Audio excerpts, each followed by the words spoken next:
My name's Alex Bailey, and I'm the Chief Executive of Adur Worthing Councils. I hope you had the opportunity of getting some refreshment, both liquid and hopefully from conversations that you've been having. During the break, a number of you have passed up questions on cards, which I will now put to the panel.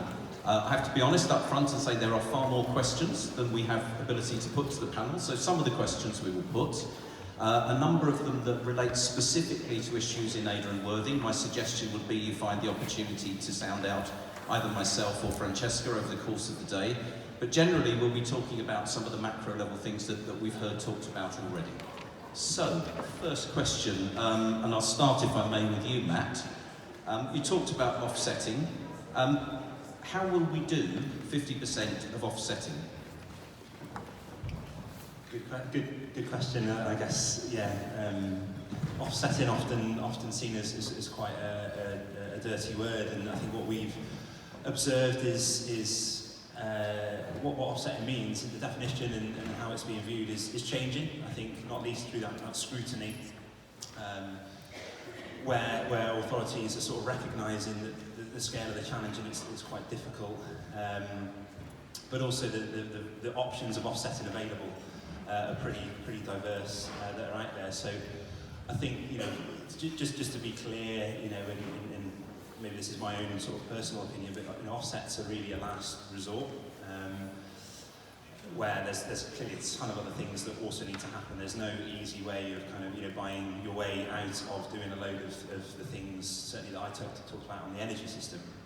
I think where then you do move into offsetting, again, some of the nature-based solutions and things, certainly locally, are often, for some of the amazing reasons we've heard, a natural priority.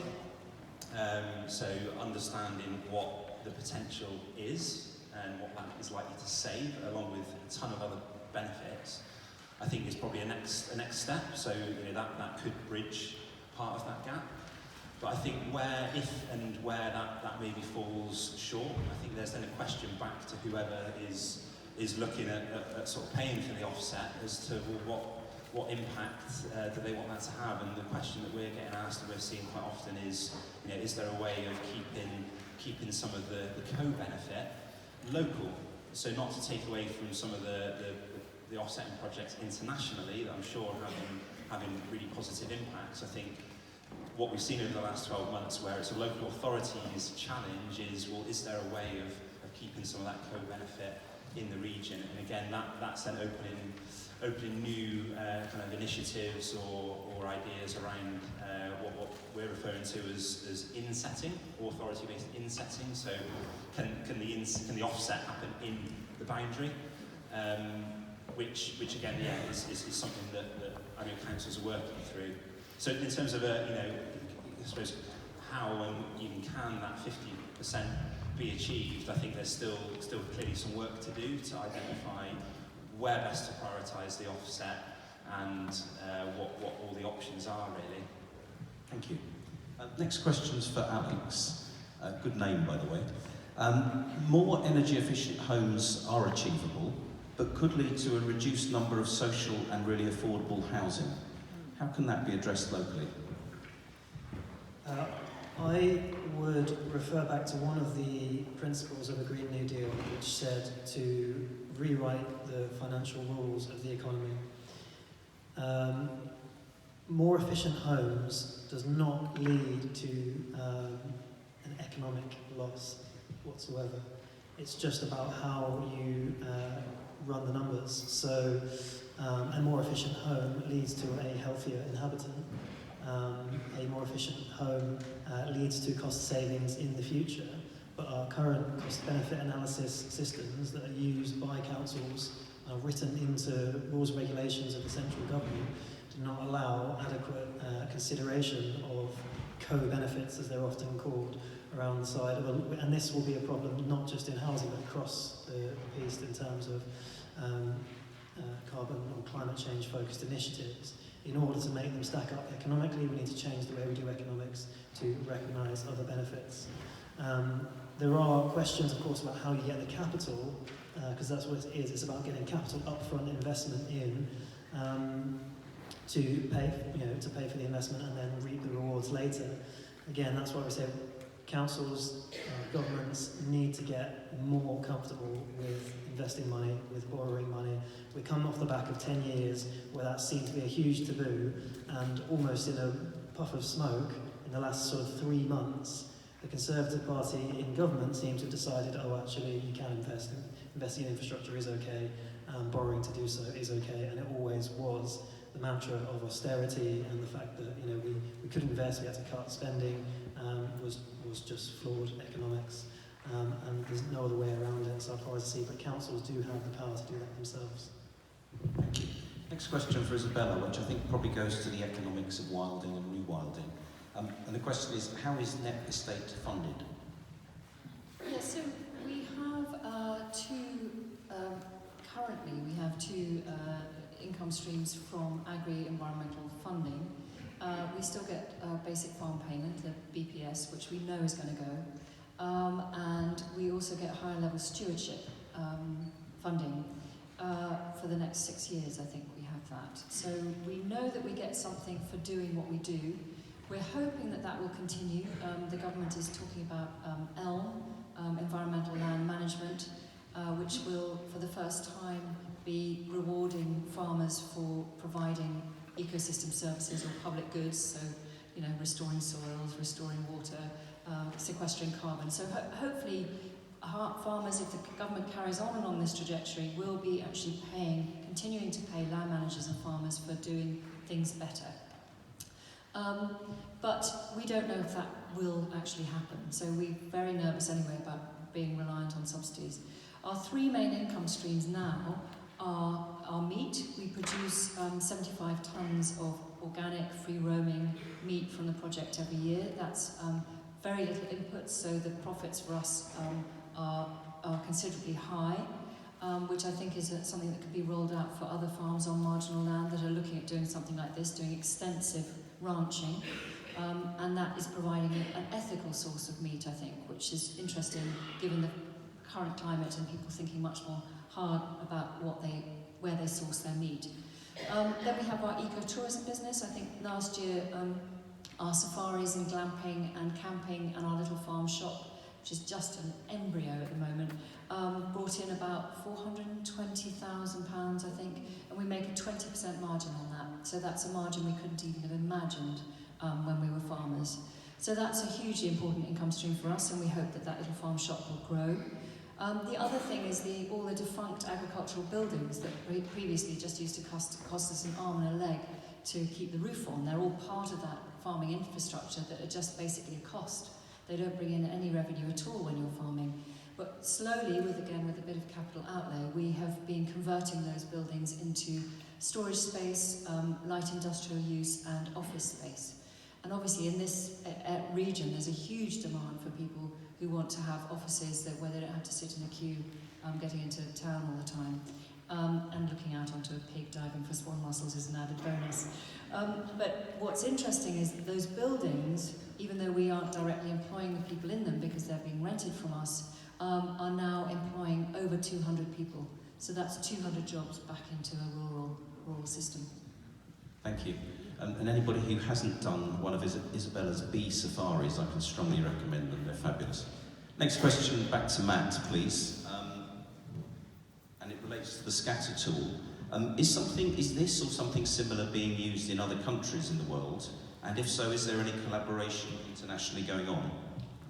Yeah, so I wish there was. I wish we were using it more far and wide. We've had some really interesting talks with other countries, so regions of Italy, regions of Germany, Spain. But at the moment, I suppose the short answer is no. We've effectively got the kind of plumbing of the tool there. We just need to sort of plug in the sort of regional data sets from other countries, which is, as you'd imagine, kind of look quite differently and are stored in different places. But yeah, certainly there's plenty of discussion going on about how we can take it abroad. Thank you. Next for Alex. Do you think the current impact that coronavirus is having on the conventional economy will accelerate or decelerate your mentioned shift to the new Green Deal? Interesting question. I'm running an event similar to this one Thursday next week, and I'm looking really. I'm getting worried now whether that's going to go ahead. I think you guys got in just in time before these sorts of things might have to be cancelled. Interesting question. So the first parallel I'd like to draw is, what do we do when we say it's an emergency? We will see and are seeing a true emergency response to the coronavirus outbreak. I saw in the BBC yesterday they were thinking of rewriting the rules around solitary confinement or something like that. It sounded to me like they were planning to rewrite some rules that related to fundamental human rights in the space of about 24 hours. Now, I'm not endorsing or saying this, I don't know about public health issues, but if you can do that in an emergency, then what can we do in a climate emergency? I think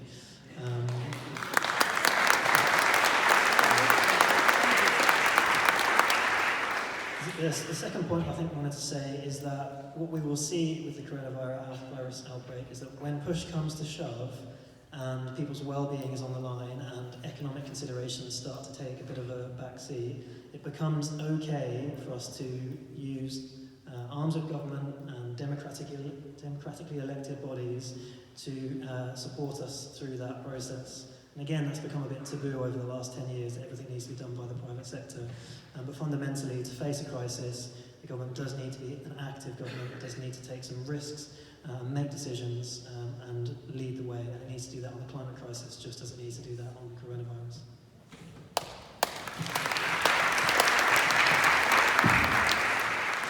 Thank you. Back to Isabella. We have a room full of people, including a few children, who are ready to be part of the solution. What are the new jobs, careers or skill sets that may need to be created or for those people to pursue? Well, I think just talking from a net perspective, I think ecologists are going to be hugely in demand, because I think the more urban we become, the more we want to be out in wild spaces that are actually teeming with life. And I think it really changes your mindset and opens you up if you have a wonderful guide who can actually introduce you to all the species you don't know about. But I think that's also going to be hugely important for monitoring and surveying. So as the government goes forward with this ELM plan, how are we going to measure increases in biodiversity or increases in function in our soils? So I think we definitely need the scientists, we need the ecologists, and then I think we need the farmers. We need a new generation of farmers who are going to think holistically and look at regenerative agriculture. And I think it's going to be a challenge, but it's going to be incredibly exciting times, I think, for land management. Given that that's quite a wide question, Alex or Matt, any observations on skill sets for the future? Careers, I would say careers you'd pursue if you were 10 years younger, but maybe that doesn't apply. Yeah, sure. I guess just an observation where we've been involved all over the country now. I guess from a jobs perspective, every region seems to have had some strengths already, where they've done certain things. So one region in particular kind of capitalised, for lack of a better word, on double glazing a couple of decades ago. So now we're talking about a kind of retrofit movement and things like triple glazing. They sort of felt, well, that's surely an opportunity for our big factory down the road that was quite good at double glazing. So I think maybe more with thinking of the buildings challenge. There's a kind of really kind of common theme is that there is a big need for skills of engineers and in the construction industry to do that sort of work. So I think definitely to sort of mention that, and also kind of explore the strengths of the region really could sort of dictate what those jobs look like as well. Just briefly, so I think clearly there's a need for a more planned and designed kind of industrial strategy at a regional level. That's something that the UK is really bad at doing, is actually planning the industrial strategy for a region and saying, where do we want to go, and what are the technologies of the future that we can specialise in, that we can do best. And there are vast numbers of jobs available if we take that opportunity. But the key thing to say is that opportunity, every day that goes by, is slipping through our fingers. All this time we've spent scratching our heads over Brexit. The truth is, a lot of the technologies of the future are now being produced by Western European countries, by Germany, Scandinavian countries, and obviously China and others. And the opportunity for us to lead the way and become the home for those industries is very swiftly disappearing. So we need to act now. Thank you. Back to Matt. How can we change planning requirements so that effectively the passive house insulation becomes the minimum requirement for all new builds? Sure, yeah, really good question, and I guess I suppose I don't know all the answers to these things. I guess in terms of current context and what we're seeing, there's sort of national restrictions, as I understand, on what you can and can't do with efficiency standards, and I know that there are boroughs that have got away with pushing them to about 20% more efficient than they currently are, but no one's really gone further than that, and but because of the national powers that be. So I guess what can you do locally? Well, there's clearly a bit of wiggle room there that locally authorities should be pushing. But beyond that, I guess you're then into more of a lobbying role. So I know recently that there have been consultations out, which I definitely encourage both officers, the council and the public to take a look at, because that kind of critical mass of support for these things is really important. Thank you. We've got 2 questions left. The first actually for Alex. How can small local businesses fit into the Green New Deal? Excellent question. So I think it's critical not to frame the Green New Deal as entirely a project of government. It will inevitably, of course, be vital for businesses to get involved. The way that I think that needs to happen is through coalition building within local areas around sets of principles of how businesses are going to operate. So again, I'll go back to the Preston model, which some of you might have heard of. If you haven't, then do go and look into it. The example is with procurement. If you can get your key institutions, your council, your college, your schools, your hospitals, and progressive focused local businesses on board with certain things around procurement. For example, we will only procure from businesses that have zero carbon footprint, let's say. We might not be quite there just yet, but we might be there soon.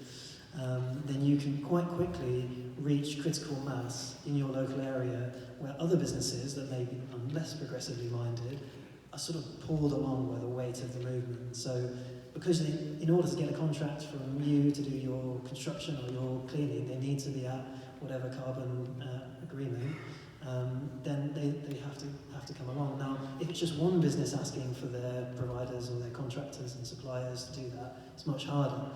But as a coalition of major institutions in the local area, they can really show dramatic changes, as evidenced in the economic turnaround that the City of Preston has seen since it started using that approach. Thank you. And our last question, back to Matt, and again it's on insulation. It's certainly true that very poorly insulated properties need to be significantly improved, but for most properties it's cheaper to generate renewable energy in a wind or solar farm than to improve the insulation. I think the question is discuss. Okay, yeah, sure. So a couple of things in that one. I think the first thing that comes to mind is you kind of need to do both. I think around 90% for the regions we've looked at of houses are still plugged into the gas network. So even if you do have green electricity, it doesn't stop the fact that you're still emitting CO2 through turning on your heat. So it's not so much either or. You kind of need to look at both. I think the second thing then is a really valid one, which is how do you finance it? So on the assumption you kind of need to do both. Definitely fair to say there's a need for innovation in finance for these things. So kind of exploring new models where you can actually, I suppose, evidence that there's a payback. You've got a really clear set of solutions, and the funding is available. I think that's that's probably all I'd add. I mean, I think that other than to mention the co-benefits that Alex mentioned in his speech earlier, that there's certainly a load of other motivators for these things beyond just the initial kind of cost of installing the kit. You know, there's the kind of benefits that accrue over the lifetime. So whether that is financial or whether that is health or, you know, quality of life, there's a ton of other things that I'll probably throw in the mix to consider. Yeah. Thank you. So a big thank you to the three of you, both for coming and talking to us and then being open for questions. Can I ask you to thank the panel again?